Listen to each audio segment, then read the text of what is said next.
Le succès et l'échec dans la vie dépendent de notre intelligence créatrice.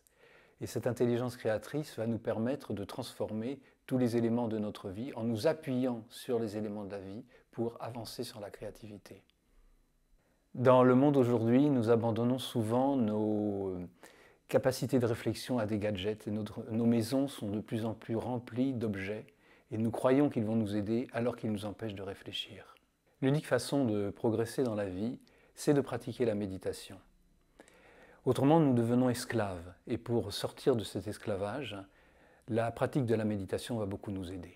Le propre d'un esclave, c'est de ne pas pouvoir exercer son pouvoir de volonté, alors que la méditation va au contraire nous permettre de développer ce pouvoir de volonté par l'introspection, par nous rendre compte que nous sommes pris dans un esclavage et que nous avons la possibilité d'en sortir.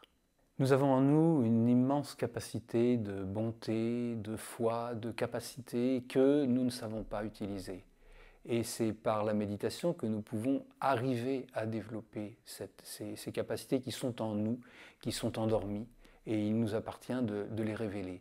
L'introspection est l'outil majeur pour arriver à révéler ces capacités. Pour développer le pouvoir de créativité, il y a deux obstacles.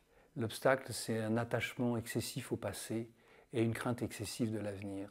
Et ces deux sentiments mêlés nous empêchent de vivre vraiment le présent. Ça perturbe notre présent et ça vient perturber notre créativité. Là aussi, c'est la méditation, ce retour à l'instant présent qui permet de sortir de ces deux difficultés. Ainsi, nous avons deux pouvoirs, le pouvoir de concentration et le pouvoir de volonté. Et chacun de ces deux pouvoirs va aider l'autre. Le pouvoir de concentration va développer la volonté et la volonté va permettre de développer le pouvoir de concentration.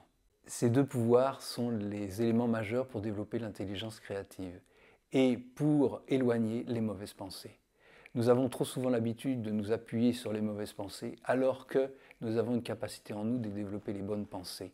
Et toute personne qui pratique la méditation est capable de développer les bonnes pensées. Prier le divin va nous aider à développer les pensées positives.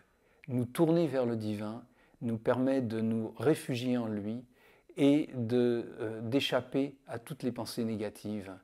Il nous reste cette solution unique que nous pouvons répéter aussi souvent que possible, prier à l'intérieur de nous le divin pour qu'il nous aide et qu'il développe cette intelligence créative qui réside en nous sans que nous le sachions. Et la perfection du pouvoir créatif est atteinte quand nous sommes capables de dire spontanément et joyeusement « Seigneur, que ta volonté soit faite et non la mienne ». Dans la prière, dans la méditation, nous nous concentrons sur notre cœur, la partie la plus profonde, la plus intime de nous-mêmes.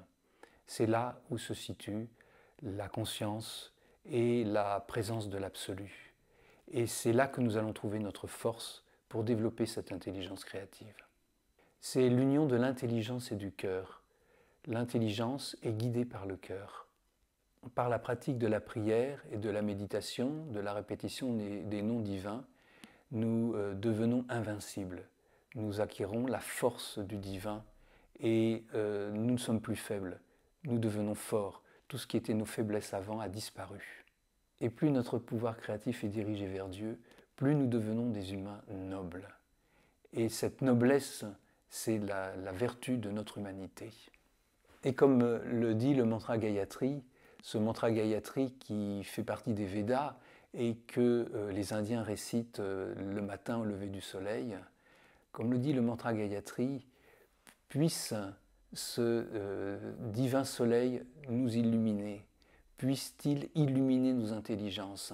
Ce divin soleil représente l'absolu, la conscience suprême, le Dieu auquel nous nous adressons pour obtenir la créativité.